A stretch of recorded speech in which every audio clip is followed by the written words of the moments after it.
آیت نمبر 5 سورہ مجادلہ پارہ نمبر 28۔ نحمدہ و نصلی علی رسولہ الکریم، اما بعد، اعوذ باللہ من الشیطان الرجیم، بسم اللہ الرحمن الرحیم۔ ان الذین یحادون اللہ ورسولہ کبتوا کما کبت الذین من قبلہم وقد انزلنا آیات بینات وللکافرین عذاب مہین۔ صدق اللہ العظیم۔ آج کے درس میں جو پہلی آیت مبارکہ ہے، اس میں کفار اور منافقین کے لیے دنیاوی اخروی ڈراوا اور زجر ہے۔ چنانچہ اللہ کریم ارشاد فرماتے ہیں کہ وہ لوگ جو اللہ اور اس کے رسول کی مخالفت کرتے ہیں اور اللہ اور اس کے رسول کے ساتھ وہ دشمنی رکھتے ہیں، تو فرمایا وہ دنیا میں بھی ذلیل ہوں گے، اسی طرح جس طرح کہ ان سے پہلی قوموں کے اللہ تعالیٰ اور اس کے رسولوں کے ساتھ دشمنی رکھنے والے ذلیل ہوئے ہیں۔ اور فرمایا کہ قرآن مجید میں ہم نے یا اس سے پہلی جو کتابیں ان میں اسلام اور پیغمبر اسلام کی جو صداقت ہے اس کو بالکل واضح انداز میں بیان کر دیا ہے، اور ان کی صداقت پہ ہم نے بڑے معجزات اتارے ہیں، صاف صاف ان کو معجزات دیے ہیں۔ اب اس کے باوجود بھی اگر کوئی انسان انکار کرتا ہے تو وہ سمجھ لے کہ وہ انتہائی بدبخت انسان ہے، اور اب اس کے لیے سوائے ذلت اور رسوائی اور تباہی اور بربادی کے کوئی بھی چارہ نہیں ہے، اس لیے کہ وہ یہ چیزیں اختیار کر کے کفر کی طرف چلا گیا ہے، اور کافروں کے لیے جو ہے نا وہ ذلیل کرنے والا عذاب ہے۔ اور پھر دنیا میں اللہ تبارک و تعالیٰ نے انہیں غزوہ بدر میں کچھ کفار کو، پھر اسی طرح غزوہ احزاب میں، پھر یعنی وہ غزوہ بنو قریظہ، اور پھر اسی طریقے سے یعنی خیبر کے غزوہ میں، ان تمام غزوات میں اللہ تعالیٰ نے دنیا میں بھی ان کو ذلیل کیا، منہ چھپانے کی جگہ نہیں ملتی تھی۔ اور پھر قیامت کے بارے میں اللہ تعالیٰ فرماتے ہیں کہ قیامت والے دن اللہ کریم ان سب کو میدان معاشر میں اکٹھا کرے گا، اور پھر ان کو بتائے گا، آگاہ کرے گا جو جو انہوں نے کیا ہے دنیا میں، اور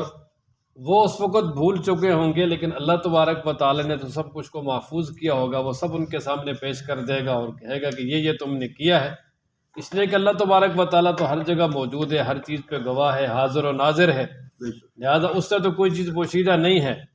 اور پھر سب کو سامنے رکھتے ہوئے اللہ تبارک و تعالیٰ پھر آخرت میں انہیں سخت قسم کا عذاب اور سزا دے گا۔ فرمایا نا، ان الذین، بے شک وہ لوگ، یحادون اللہ، جو مخالفت کرتے ہیں اللہ کی، و رسولہ، اور اس کے رسول کی، یعنی دشمنی رکھتے ہیں اور اللہ اور اس کے رسول کی مخالفت کرتے ہیں، تو فرمایا کبتوا، وہ ذلیل کیے جائیں گے، کما کبت الذین من قبلہم، جس طرح کے ذلیل کیے گئے ہیں وہ لوگ جن سے پہلے تھے۔ وقد انزلنا، اور تحقیق ہم نے اتاری ہیں، آیات بینات، واضح اور صاف صاف آیتیں اور نشانیاں۔ قرآن و مجید کی آیات بھی بالکل واضح بین ہیں، اور اسی طریقے سے معجزات جو اللہ تعالیٰ نے رسولوں کو عطا کیے وہ بھی بڑے، خاص طور پر نبی پاک صلی اللہ علیہ وسلم کو، وہ بھی بالکل واضح ہیں، ان میں کوئی شک نہیں، اور آپ علیہ السلام کی صداقت کے پختہ دلائل میں سے ہیں۔ وللکافرین، اور کافروں کے لیے عذاب مہین، ذلیل کرنے والا عذاب ہے۔ یوم، جس دن، یبعثہم اللہ، اٹھائے گا ان کو اللہ تبارک و تعالیٰ جمیعاً، سب کے سب کو، فینبئہم، پس ان کو بتائے گا، بما، وہ، عاملو، جو انہوں نے کام کیے، کہ جو دنیا میں انہوں نے کام کیے ان سے اللہ تعالیٰ ان کو آگاہ کریں گے، بتائیں گے اللہ تعالیٰ کہ یہ تم نے کام کیے ہیں، دیکھ لو۔ احصاہ اللہ، گن رکھا ہوگا اس کو اللہ تعالیٰ نے، کہ اللہ تعالیٰ نے ان کو جو ہے نا وہ گن رکھا ہے، شمار کر کے بالکل محفوظ کر کے رکھا ہوا ہے۔ جیسے دوسرے مقام پر وَكُلَّ شَيْءٍ أَحْصَيْنَاهُ كِتَابًا، ہر چیز کو ہم نے لکھ کر محفوظ کیا ہوا ہے۔ وَنَسُوهُ، اور یہ اس کو بھول گئے ہیں۔ وَاللَّهُ، اللہ تعالیٰ، عَلَىٰ كُلِّ شَيْءٍ، ہر چیز پر شہید، گواہ ہے، حاضر و ناظر ہے، اس لیے اسے کوئی چیز پوشیدہ نہیں ہے۔ أَلَمْ تَرَ أَنَّ اللَّهَ، اب اللہ تبارک و تعالیٰ مزید متنبع کر رہے ہیں، باخبر کر رہے ہیں کہ اللہ تبارک و تعالیٰ زمین و آسمانوں کے پوشیدہ رازوں کو بھی جانتے ہیں۔ یہ جو پوشیدہ ظاہر ہے یہ انسانوں کے اعتبار سے ہے،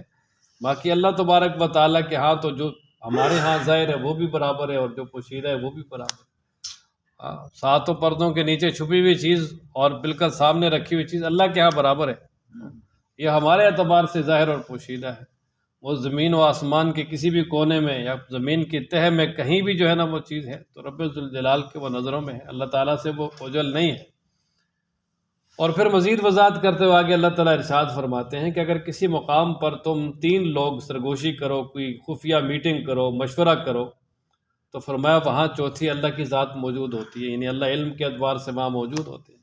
اگر فرمایا تم 4 کرو گے تو 5ویں اللہ ہوں گے، 6 آدمی ہوں گے تو 5 ہوں گے تو 6 اللہ کی ذات ہوں گی۔ اسی طرح فرمایا اگر اس سے کم ہو، مطلب 2 ہیں تو پھر تیسرے اللہ کی ذات ہے،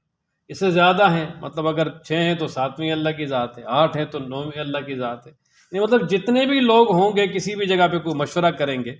یا کوئی بھی کام کریں گے تو وہاں رب ذوالجلال اپنے علم کے اعتبار سے موجود ہوں گے، یعنی اللہ تبارک و تعالیٰ سے ان میں سے کوئی چیز بھی پوشیدہ نہیں ہوگی۔ یعنی مطلب یہ کہ اللہ تبارک و تعالیٰ اس خفیہ سے خفیہ میٹنگ سے بھی کہے جی باخبر ہوں، اللہ سے کوئی چیز پوشیدہ نہیں ہے۔ اور فرمایا کہ جہاں بھی ہو، یہ نہیں کہ کوئی مخصوص جگہ ہے، جس جگہ پر بھی۔ اور پھر فرمایا قیامت والے دن جو کچھ انہوں نے کیا ہے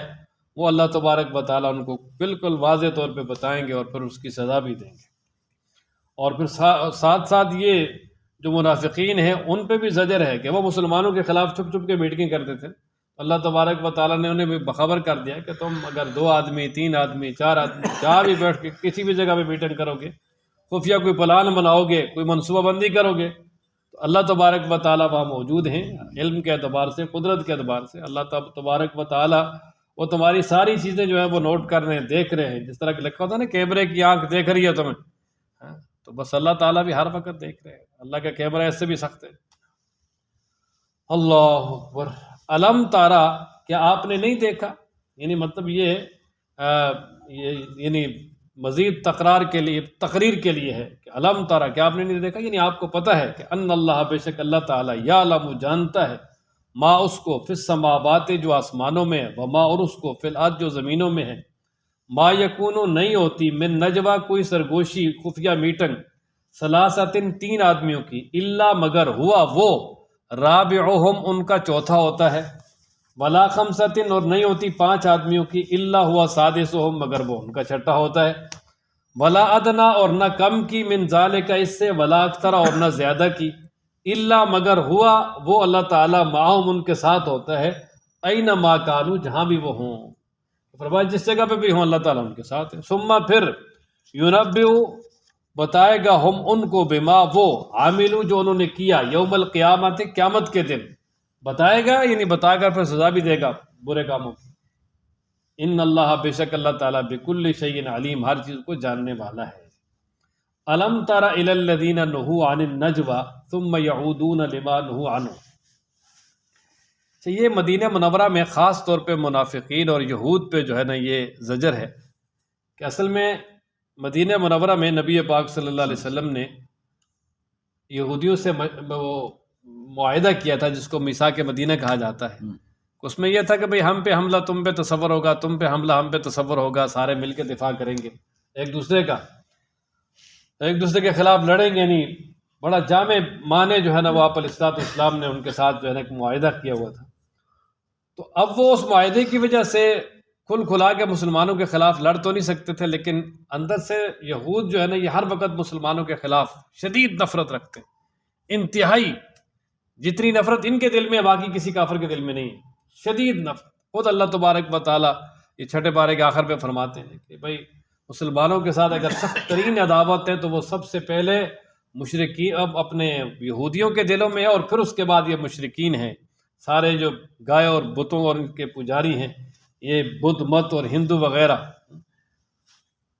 تو اب ظاہر ہے کہ ان کے دلوں میں شدید مسلمانوں کے لیے نفرت تھی،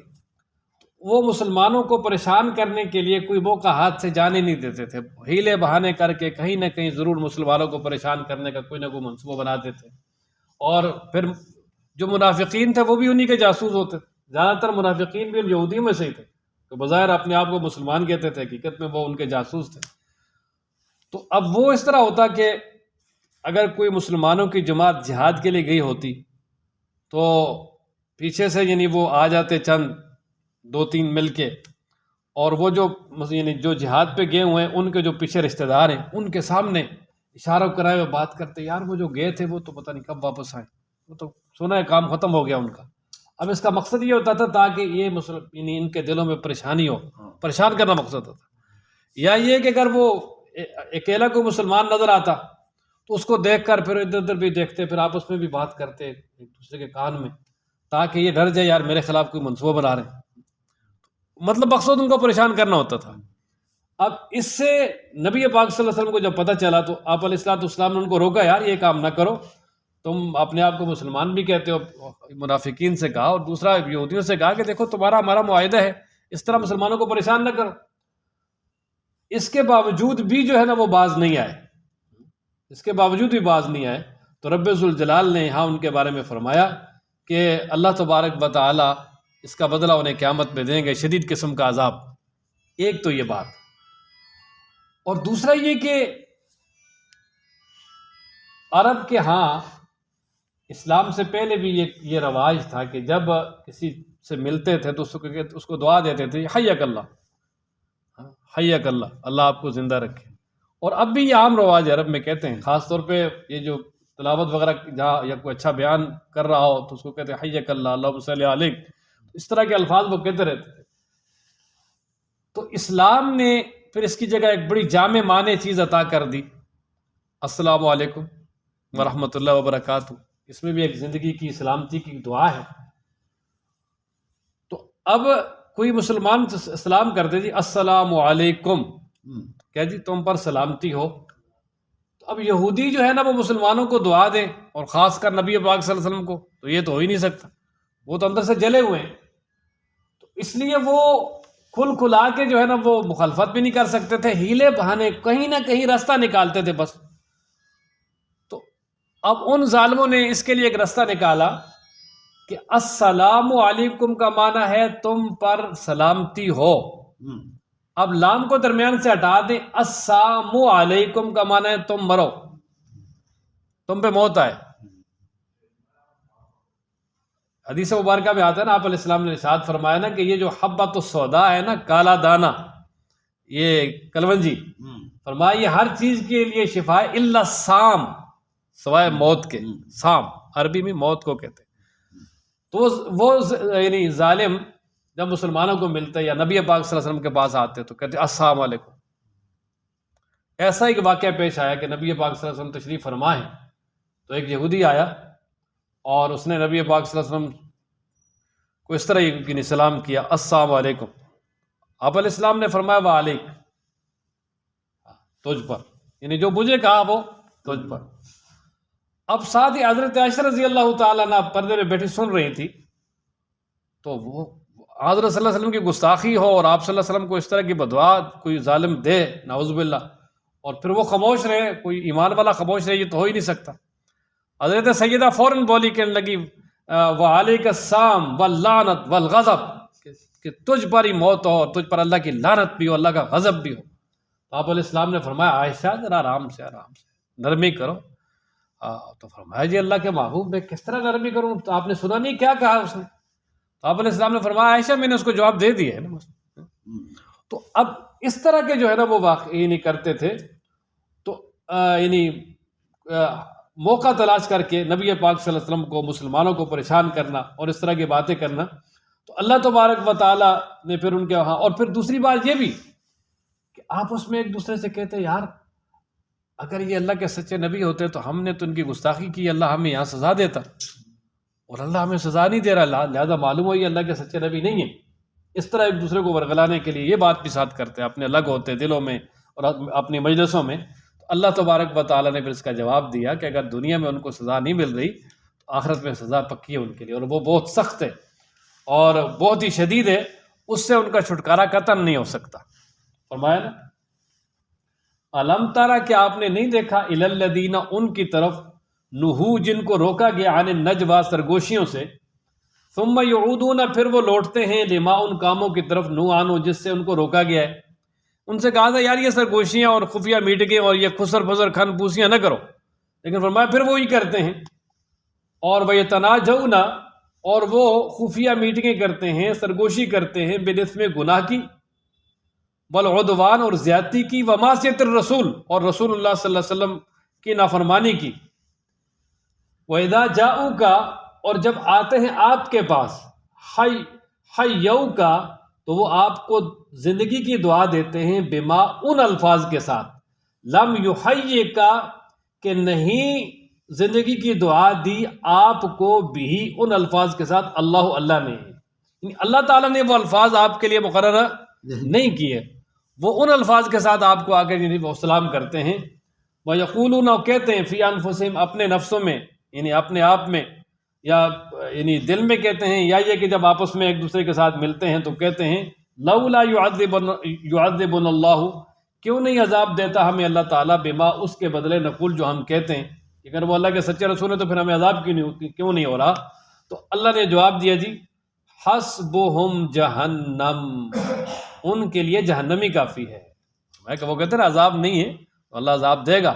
کہاں دے گا؟ فرمایا جہنم میں، جہنم کافی ہے ان کے لیے، یصلونہا جس جہنم میں وہ داخل ہوں گے، فبئس المصیر اور بہت برا ٹھکانہ ہے۔ یا ایھا الذین آمنوا، اچھا اب یہ کہ اوپر جو ہے نا وہ منافقین کی جو خفیہ میٹنگیں تھی ان کا جو ہے نا وہ موضوع بیان کیا نا، کہ وہ ان کا کام ہی یہ تھا کہ گناہ کی، زیادتی کی، سرکشی کی، اللہ اور اس کے رسول کی مخالفت کی، مسلمانوں کو تکلیف پہنچانے کی وہ خفیہ میٹنگیں وغیرہ کرتے تھے، اور اسی طرح یعنی جو ہے نا وہ منصوبہ بندی کرتے تھے، آپس میں جو ہے نا وہ سرگوشیاں کرتے تھے۔ تو فرمایا جو ایمان والے ہیں ان کی جو سرگوشی ہے یا ان کی جو خفیہ میٹنگیں ہیں ان کا موضوع کیا ہونا چاہیے؟ تو فرمایا کہ ایمان والو تم نے گناہ کے بارے میں، سرکشی کے بارے میں اور اللہ کے رسول کی مخالفت اور نافرمانی کے لیے کبھی کوئی منصوبہ نہیں بنانا، کوئی میٹنگ نہیں کرنی، اور کوئی خفیہ صلاح مشورہ بالکل نہیں کرنا، بلکہ تم نے ہمیشہ نیکی اور تقوی کے بارے میں جو ہے نا وہ میٹنگ اور مشورہ کرنا ہے، کہ اگر تم نے کرنا بھی ہے، کوئی خفیہ منصوبہ بنانا بھی ہے تو فرمایا اچھے کام کے لیے بناؤ۔ اب بر نیکی، اب نیکی کیا ہے؟ یہ اللہ تبارک و تعالیٰ نے یہ دوسرے پارے میں اس کی بڑی تفصیل بیان کی ہے نا، فرمایا کہ نیکی جو ہے وہ اللہ تعالیٰ پر ایمان لانا، اللہ کی کتابوں پر، فرشتوں پر، رسولوں پر، اور اسی طریقے سے قیامت پر، اور پھر اسی طرح فرمایا کہ یتیموں کو، مسکینوں کو، محتاجوں کو، مسافروں کو، اور اسی طریقے سے جو پھنسے ہوئے لوگ ہیں ان کو نجات دلانے کے لیے اپنا مال خرچ کرنا، اور پھر نماز پڑھنا، زکوٰۃ دینا، اور روزہ رکھنا، اچھے کام کرنا، عہد وغیرہ کی پاسداری کرنا، فرمایا خوشحالی، تنگحالی اور جنگ میں ہر معاملات میں صبر کرنا، یہ سارے نیکی کے پہلو ہیں۔ فرمایا ان کی جو ہے نا وہ انسان سرگوشی بھی کر سکتا ہے، ایک دوسرے کو یعنی الگ بٹھا کے سمجھا بھی سکتا ہے، اور ان کاموں کے لیے منصوبے بنا سکتا ہے، اور اسی طرح تقویٰ کے کاموں کے لیے۔ فرمایا اس کے علاوہ باقی جو ہے نا وہ کسی کام کے لیے بھی تم نے خفیہ میٹنگ نہیں کرنی جس سے یعنی دین کو نقصان ہو۔ یا ایھا الذین آمنوا، اے وہ لوگو جو ایمان لائے، اذا تناجیتم، بس جب تم سرگوشی کرو، یعنی ایک دوسرے کے کان میں بات کرو یا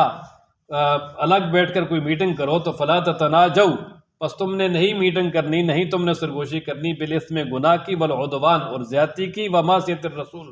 اور رسول اللہ صلی اللہ علیہ وسلم کی نافرمانی کی، وتناجوا اور تم میٹنگ کرو، مشورہ کرو یا سرگوشی کرو، بالبر نیکی کا، والتقوی اور تقوی کا، واتقوا اللہ اللہ سے ڈرتے رہو، الذی وہ اللہ، الیہ تحشرون جس کی طرف تم نے لوٹ کے جانا ہے، کہ جس کی طرف تم سارے قیامت میں لوٹائے جاؤ گے۔ فرمایا اس اللہ تبارک و تعالی سے ڈرتے رہو، اس کی نافرمانی سے اپنے آپ کو بچاؤ۔ انما النجوى من الشیطان، اچھا اب چونکہ منافقین جو ہے نا ان کی جو خفیہ میٹنگوں کا جو ایک موضوع تھا اور مقصد تھا وہ تھا ہی مسلمانوں کو پریشان کرنا اور مسلمانوں کے خلاف منصوبے بنانا، تو اللہ تبارک و تعالیٰ فرماتے ہیں کہ یہ سارا کام ان کو شیطان نے سکھایا تھا، اور شیطان کی طرف سے باقاعدہ ان کی رہنمائی کی گئی تھی اس کام کے لیے، اور اس کا مقصد یہی تھا تاکہ مسلمانوں کو جو ہے نا وہ پریشان کیا جائے۔ تو فرمایا شیطان ہو یا اس کے چیلے ہوں، مسلمانوں کو کوئی بھی نقصان نہیں پہنچا سکتا، صرف وہی نقصان پہنچے گا جو اللہ تبارک و تعالیٰ نے ان کے مقدر میں لکھا ہوا ہے۔ اس لیے ایمان والوں کو چاہیے کہ وہ اللہ پر بھروسہ کریں، ان کی باتوں سے پریشان نہ ہوں، یہ 100 اور لاکھ منصوبے بنائیں اور جو مرضی ہے میٹنگیں کریں، جس طرح مرضی ہے یہ مسلمانوں کو نقصان پہنچانے کے منصوبے بنائیں، یہ کبھی بھی نقصان نہیں پہنچا سکتے جب تک اللہ تعالیٰ کی طرف سے مشیت نہیں ہوگی، اللہ کا حکم نہیں ہوگا۔ اس لیے فرمایا کہ ان کی میٹنگوں سے اور ان کے معاملات سے پریشان ہونے کی بجائے مسلمانوں کو چاہیے کہ وہ اللہ سے اپنا تعلق مضبوط بنائیں۔ فرمایا نا انما النجوى، بے شک سرگوشیاں من الشیطان، شیطان کی طرف سے، کون سی؟ یعنی یہ گناہ والی، غلط کاموں والی جو منافقین کرتے تھے، لیحزن الذین، تاکہ وہ شیطان پریشان کرے ان لوگوں کو، آمنو جو ایمان لائے، ولیسا نہیں ہے وہ، بضاری نقصان پہنچانے والا، ہم ان کو، شی'a کچھ بھی، الا باذن اللہ مگر اللہ کے حکم سے، وعلی اللہ اور اللہ پر ہی، فلیتوکل چاہیے کہ بھروسہ کرے، المؤمنون ایمان والے، اللہ پہ بھروسہ کریں تو اللہ تبارک و تعالیٰ ان کے تمام منصوبوں سے اور تمام معاملات سے رب ذوالجلال ایمان والوں کو بچائیں گے۔ اللہ تعالیٰ ہم سب کو قرآن پڑھنے، سمجھنے، عمل کرنے کی توفیق عطا فرمائے، اور جناب نبی کریم صلی اللہ علیہ وسلم کی اتباع کی توفیق عطا فرمائے۔ کسی بھی معاملے میں اللہ تعالیٰ ہم سب کو دین کی مخالفت سے محفوظ رکھے۔ وآخر دعوانا